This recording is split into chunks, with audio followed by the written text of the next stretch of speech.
Mr. Gorbachev, tear down this wall.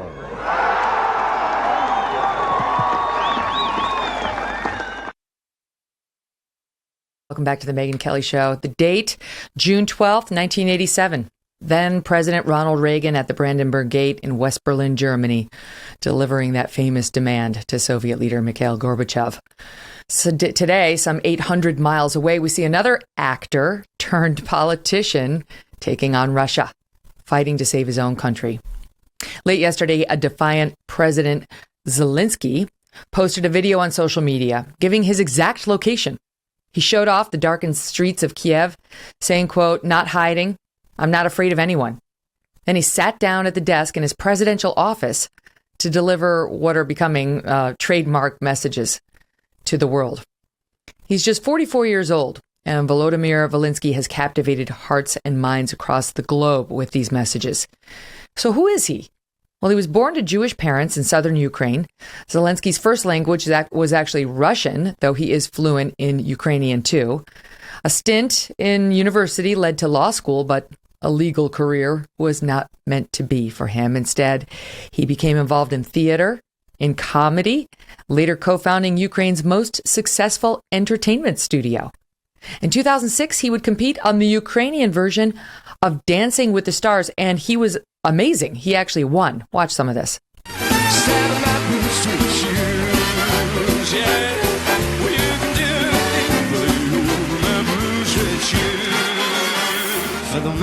Okay, and for those of you listening and not watching this, he was in a completely hot pink suit, moving the hips like Elvis Presley would have been proud. Just recently, British actor Hugh Bonneville outed Zelensky as the familiar voice behind the Peruvian bear in the Ukrainian versions of Paddington and Paddington 2. Listen. Та не мала змоги. Якби вона це побачила, то вважайте, її мрія здійснилась. Тітко Люсі! О, Паддінгтон. Now you kind of know his voice, right? Now that sounds familiar. But the closest he came to politics before actually becoming a politician was on a show called Servant of the People, a comedy series he starred in, hugely successful, about a teacher who becomes president after a video of him ranting about politics goes viral. The name of that show is actually what Zelensky later decided to name his real political party when he ran for president of Ukraine. In a way, not unlike Trump, just out of nowhere when it comes to politics, at least, going from civilian but celebrity to politician overnight, seemingly. On April 21st, 2019, he was elected in a landslide victory over the incumbent, Petro Poroshenko.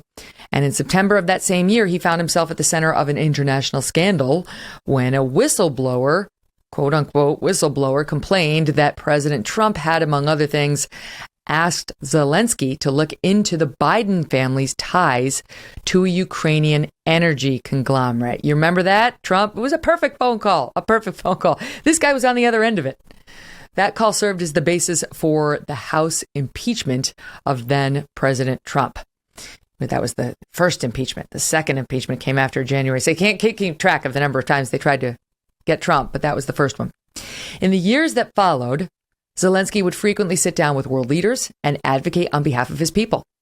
Now he is facing the biggest challenge of his life, as are his countrymen. He remains steadfast in his resolve. He frequently posts uplifting messages to his people. He refuses efforts to save himself, famously telling the United States, "I need ammunition, not a ride." There was a question about whether that actually happened. That's been confirmed since by Zelensky himself.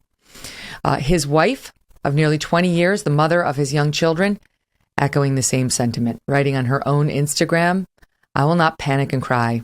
I will be calm and confident. My children are watching me.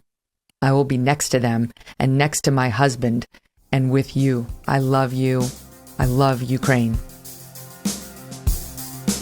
Hey, thanks so much for watching. If you like what you just saw, hit the subscribe button for more clips and full episodes.